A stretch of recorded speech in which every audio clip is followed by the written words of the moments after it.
랩 어카운트의 잔고, 전문가한테 맡길게요 라고 하는 그 잔고가 금리가 높아지면 가치 높아진다는 거야. 시작해 봅시다. SK증권에도 제가 또 이따가 했으니까 일단 지금부터는 4가지 사업부서의 수익 구조를 이 3분의 리포트를 비교해 가면서 같이 이야기를 드릴 거예요. 이거는 꼭 보셨으면 합니다. 자, 일단 이렇게 모든 분들이 이런 식으로 전망을 이야기를 해요. 어찌됐건 결론적으로 공통적으로 이야기하는 건 다 주춤이에요. 주춤. 하지만 IB는 뜬다. 이게 좀 공통적인 의견이었던 것 같아요. WM도 증가한다. WM 성장할 거고 IB는 폭증할 거다. 뭐 이런 이야기가 좀 이제부터 좀 사업부별로 이야기를 해볼게요. 기가 막혀. 브로커리지. 브로커리지를 대표하는 얘기는 거래량입니다. 그러니까 많이 거래를 해야 내가 떼먹지 그거거든요. 일단 공통적인 이야기는 이래요. 주식은 작년부터 사람들이 많이 하지 않습니다. 증권사들끼리의 경쟁이 치열해졌습니다. 토스증권, 카카오페이 증권이 쳐들어오면서 수수료율을 낮추기 시작했죠. 그러니까 제가 수업할 때 꼭 이 얘기하는 게 P 곱하기 Q죠. 프라이스는 여기에서 이 얘기하는 수수료율일 거예요. 무조건 떨어진다.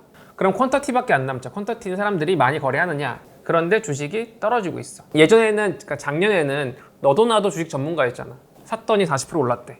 여기서 얘기하는 건 뭐냐면 해외가 늘고 있기는 하나 퀀터티적인 측면에서, 그러니까 거래량이 줄어들 수밖에 없다. 이제는 좀 사람들이 뭘 사도 오르지 않는 시대가 왔다라고 하는 게 여기 이야기가 나와요. 그래서 보면 되게 다양한 지표들이 있는데 재밌어. 국내 주식 수수료율에 대해서 접근을 합니다. 위탁 판매, 위탁 수수료율, 이게 그냥 거래 수수료율인데 떨어지고 있죠. BPS는 퍼센테이지가 아닙니다. 0.01%가 1bp예요. 베이시스 포인트 약자입니다. 무슨 얘기냐면 거래할 때 그동안 0.09%를 2016년도에 먹었는데 지금은 0.04% 먹기 힘들다는 거야. 0.04%. 심지어 20대들이 지금 가입하잖아? 죽을 때까지 무료래. 이거는 키움증권이 시작했던 MTS 시장이고 이거는 경쟁이 붙으면 무조건 빵으로 떨어져요. 다만 지금 아직 남아있는 호구가 남아있지. 아직은 증권사가 갖고 있는 호구가 남아있어요. 해외 주식을 거래한 사람들입니다. 여기 보면 해외는 여기 봐봐요. PPS가 다르잖아. 여기는 10부터 2까지 떨어지잖아요. 여기는 40부터 10단이라니까. 거래하면 30bp 받는다고. 30bp. 지금 우리 국내 얼마 받아요? 똑같은 시기에 평균 5bp 받아요. 6배인 거지. 해외 주식은 늘어나고 있고 수수료는 6배 높으니까 꿀이었지. 하지만 이 해외 수수료마저도 경쟁이 치열해지니까 떨어지고 있죠. 거기에 빅테크들이 들어오고 있죠. 카카오랑 포스랑. 그러니까 여기 써 있는 게 무서운 거예요. 거래 대금, 퀀티티 죄송합니다. 퀀티티 뒤에 퀄리티 준비해가지고 퀀티티, 수수료율, 프라이스. 그러니까 Q 곱하기 P 곱하기 Q인데 P 곱하기 Q가 P 떨어지고 Q 떨어지고 망한 거지. 두 번째, 그거랑 또 상관없이 사람들이 돈을 빌려서 샀단 말이야. 불장이니까. 근데 신용공여가 떨어지고 있어요. 거래대금과 위탁매매 수수료율이 하락하더라도 신용공여 잔고가 유지되면 부진을 어느 정도 방어할 수 있다. 그런데 사람들이 이제 먹고 사는 게 힘든 거예요. 금리가 올라갔고 대출금리 갚기가 바빠. 어떻게? 그러니까 돈 빌려서 주식 투자 안 하는 거지. 그러니까 한투증권이 고민했던 거. 해외 주식을 어떻게 살리면 좋겠느냐. 거기에서 선도적으로 가려면 무슨 고민을 해야 되는 거냐가 일단 고민인 거죠. 교보증권은 조금 더 아까 얘기했던 한투증권의 이야기를 좀 더 희망적으로 이야기해주고 있어요. 신용잔고 있잖아요. 신용잔고. 돈 빌리는 놈들. 그 전까지는 야금장 올라가는데 21년도 미쳤죠. 개 미쳤어.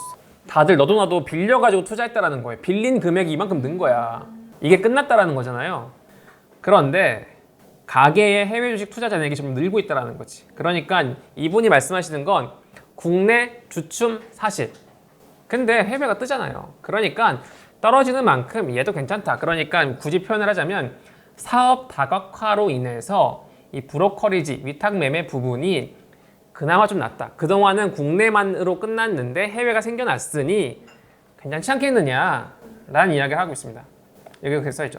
거래대금의 감소가 전망되지만 해외 주식 거래로 수익 다변화가 순항 중이다.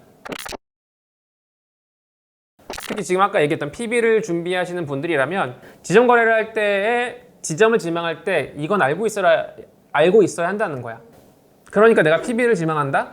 브로커리지 수익이 앞으로 떨어질 수밖에 없겠구나라는 걸 인식하고 시작해야 된다는 거지. 그럼 PB의 역량이 뭐다? 를 보면 WM, 아까 얘기했던 웨alth 매니지먼트 쪽에 갈 수밖에 없다는 거예요. 앞으로는 증권 지점의 역할이 WM으로 갈 거다. 그리고 은행처럼 지점 축소에 대한 욕을 덜 먹거든 증권사는. 그러니까 은행은 지점을 축소할게요 라고 하면 나라가 하지 말라 그래. 근데 증권사는 줄인다고 하더라도 별 얘기를 안 해요. 그러니까 증권사의 지점 축소는 불가피한 거겠지. 왜냐면 앞에서 얘기했던 것처럼 브로커리지 수익은 줄고 있으니까 지점의 기능이 없어지고 있어요. 대신에 웨alth 매니지먼트가 커지고 있기 때문에 지점을 통폐합하더라도 웨alth 매니지먼트는 키울 수밖에 없겠지. 그러니까 PB 쪽을 지원하시는 분들은 자기가 주식과 채권과 경제를 어느 정도 알고 있는 전문가가 돼야 된다는 게 바로 여기 나와요. 제가 정리한 건데 투자에 관심이 많아지면서 자산을 맡긴 사람도 같이 늘었어요. 이게 우리 20대, 30대 생각으로는 다들 주식을 한대. 그럼 나도 주식해야지. 어플을 깐단 말이지. 하지만 고액자산가는 그렇지 않았어. 요새 주식시장 괜찮다면서요? 맡아주세요. 돈 드릴게요. 이게 WM 시장이거든요. 그래서 얘기한 이거예요. 지점은 단순히 거래를 받아주는 창구의 역할이 아니라 이제 WM 중심으로 재편될 수밖에 없어. 아까 그게 이 얘기예요. 재밌는 건 원래 WM이 잠깐 주춤했었으나 코로나를 기점으로 확 올라갔어. 그래서 이분도 제가 얘기했던 것처럼 증권사 지점의 영업 형태가 수수료보다는 고객자산의 수익률과 보수 중심으로 변화하는 과정 속에 있다고 판단되기 때문이다라고 쓴 거지. 기가 막혀. 그래서 아까 신년사 때 그 얘기했잖아요. 고객을 잡아야 한다. 이게 이 얘기인 거야. WM. 고객을 잡아야 한다가 흔히 20대들은 항상 그 생각해. 빠르게 어플을 이쁘게 만들어서 라이언이 춤추는 것만큼 뭔가 만들어야 돼. 그게 KB가 지난주에 얘기했던 알파카 만든 거잖아. 근데 여기서 얘기하는 그 증권사 대표님이 생각하는 고객을 잡아야 합니다가 이 얘기라고 생각하면 보세요. 금리 인상은 불가피해. 계속 엄청난 점프는 없지만 금리 인상을 계속 할 거야. 주식시장 계속 떨어질 수밖에 없어. 이건 자명한 거야. 그러면 사람들이 돈을 빼겠지. 그런데 WM은 너를 믿고 투자한다는 거거든. 너를 믿고 맡길게요. 그 얘기로 봤을 때는 고객을 잡아야 한다는 건 우리가 다 같이 금융의 전문가로 성장해야 된다. PB 그냥 사람들 잘 만나서 상담 잘해주는 걸로 끝나는 거 아니다. 금융시장이 너무 불확실해요. 앞으로 고객을 잡읍시다 라고 하는 건 니네 가만히 있지 말고 공부 열심히 해서 고객들한테 신뢰 얻고 돈 끌어와. 공부해서 얘기해 임마. 이게 지금 이 포인트인 거예요. 아무튼 그렇습니다. 이분만 그렇게 얘기하는 건 아니에요. 교보증권에서 이렇게 얘기해요. 과거 대비 풍부하고 매력적 금융상품으로 경쟁력을 강화하고 있다. 근데 이분은 되게 재미있는 건 금리와 랩어카운트라고 하는 아까 그 돈을 맡기는 상품과의 상관관계를 이 사람이 분석을 한 거야. 재미있는 건 이분의 말은 이거예요. 랩어카운트의 잔고, 돈을 맡기는 사람들한테 전문가한테 맡길게요 라고 하는 그 잔고가 금리가 높아지면 같이 높아진다는 거야. 그치, 그거지. 시장이 어려우면 사람들이 주식시장을 빼는 것도 있지만 여기 보세요. 금융투자자의 기호에 맞는 주식 또는 상품을 전문가가 대신 투자해주는 랩어카운트는 금리가 오르면 오히려 잔고가 증가하는 모습을 보여주었다. 그러니까 아까 얘기했던 것처럼 주식시장이 주춤해요. 불확실해요. 브로커리지는 떨어지겠지. 오케이. 그런데 WM을 성장시킨다? 그러면 새로운 수익이 잡히는 거지. 그리고 이러한 위기는 길어봤자 아무리 길어봤자 뭐 일본 같은 망한 상황이 아니라면 길어봤자 3, 4년이에요. 금융위기가 2009년도에 터지고 나서 3, 4년 동안에 다 극복됐어 솔직히. 3, 4년 버티잖아. 그러면 여기는 믿고 맡길 수 있는 평생 친구가 된다고. 위기가 와야 그러니까 고난이 닥쳐야 옥석 가리기가 되고 승자만 남거든. 브로커리지와 WM을 커버하는 PB 업무인 친구들에 대한 이야기라면 결론적으로 이 친구는 금융시장의 전문가가 돼야 되는 거고 진짜 주식, 채권, 경제 전문가가 돼야 돼요. 거래 수업 들어야 되는 거고. 조금만 더 봐주세요. 증권사 IB와 운용사 IB의 차이를 지금 윤홍철 님이 물어보셨는데 네. IB 얘기 아직 안 했지만 운용사의 IB가 어딨냐 임마. 운용사의 IB가 어딨냐? 개미쳤어. 제 잘못입니다. 내가 잘못 가르쳤어. 아까 다시 돌아와서 이야기하자면 증권사 BM은 4개라고 했어요. 그러니까 증권사가 돈을 벌고 있는 곳은 4군데라고 했고 브로커리지와 WM은 소매금융이라고 묶었고 이거 하나의 PB라고 묶을 수 있다라고 얘기했고 그 다음이 S&T 아마도 세일즈의 트레이딩일 거라고 추정하고 있고 애널리스트 리포트에는 트레이딩이라고 얘기하는 부분 마지막이 IB입니다. S&T 트레이딩의 얘기를 하려고 하는데 너무 잘 썼어. 유한타증권 아까 얘기했던 그 3분 중에 한 분이 이런 얘기 했었어요. 트레이딩도 결국 증시가 중요하다. 그러니까 트레이딩은 안 될 거야 라고 얘기를 하는 거지. 결국 이 얘기입니다. 증시에 대한 민감도 당연히 있기 때문에 주식운용을 비용을 낮추고 줄이고 채권과 파생상품 대체투자 비중을 늘리는 회사들 증가하고 있기는 하나 결론적으로 과거에서 봤을 때는 성과는 증시 수익률과 동행성을 보인다. 무슨 얘기냐면 증시가 떨어지면 성과도 떨어지고 오르면 오른다. 그런데 우리는 앞으로 떨어질 일밖에 없으니까 떨어질 수밖에 없다. 이런 얘기를 하는 거지. 아무튼 그렇습니다. 이건 내가 근데 전혀 의도한 게 아닌데 마지막 IB가 나왔어요. 내 의도랑 다르게 증권사 애널리스트들이 증권사가 앞으로 성장할 수 있는 길은 IB밖에 없다. 그리고 부동산밖에 없다. 기가 막혀. IB 앞으로 성장해 나가야 할 유일한 쓰려다가 말았어요. 유일한 방안이다. 모두가 가지고 싶어하는 캐시카우예요. 그리고 이 IB는 대체 투자의 중심으로 성장이 예상된다. 애널리스트가 그냥 대놓고 대체 투자 해야 한다. 기가 막혀. 백의원님, 금리 인상으로 PF나 브릿지 대출 쪽에서 최소 금리가 올라왔는데 이거 지금 얘기할 거예요. 브로커리지는 카카오가 잘할 수 있다? 왜냐면 카카오페이 들어가. 그러면 이 주식 사세요, 이 ELS 사세요는 사실 카카오페이가 더 잘해. 한투증권이건 나발이건 뭔 짓을 하더라도 라이언이 춤추면 끝이야. 그런데 지금 얘기할 IB는 카카오페이, 토스가 못하는 분야지. 왜냐하면 자본력을 바탕으로 크레딧 리스크를 활용해서 돈을 버는 것이고 크레딧 리스크라고 하는 건 계량화할 수 없어요. 집중하십시오. 앞으로 성장해 나가야 하는 방안 그리고 모두가 가지고 싶어하는 캐시카우다 라고 하는 거고 모두가 가지고 싶어하는 캐시카우다 라고 하는 이야기의 시작은 키움증권이에요. 잘 모르시겠지만 키움이라고 하는 곳은 영웅문이라고 하는 MTS라고 하는 모바일 트레이딩 시스템을 처음으로 도입한 회사예요. 모두가 HTS를 무시할 때 야 뭐하러 증권사 지점 가서 거래하냐?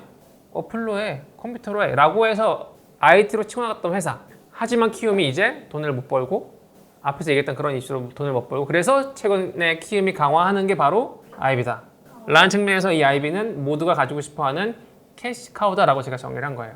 아무튼 그렇습니다. 일단 유한타증권의 정태준 애널리스트님의 말을 이야기하자면 첫 번째, 이건 제가 순서 한번 바꾼 건데 첫 번째, IPO는 증시와 동행하기 때문에 대안이 되기 어렵다. 얘기하고 싶은 이거예요. 상장을 하는 곳들은 증시가 좋아야 더 많이 상장합니다 라는 거예요. 뭐 당연하겠지. 그러니까 증시가 좋을 때 더 높은 밸류에이션을 인정받을 수 있을 거고 그래야 더 사람들이 많이 몰릴 것이고 최근에 IPO 실패했다는 얘기 못 듣잖아요. 옛날에 실패하는 게 있었어. 진짜 있었어.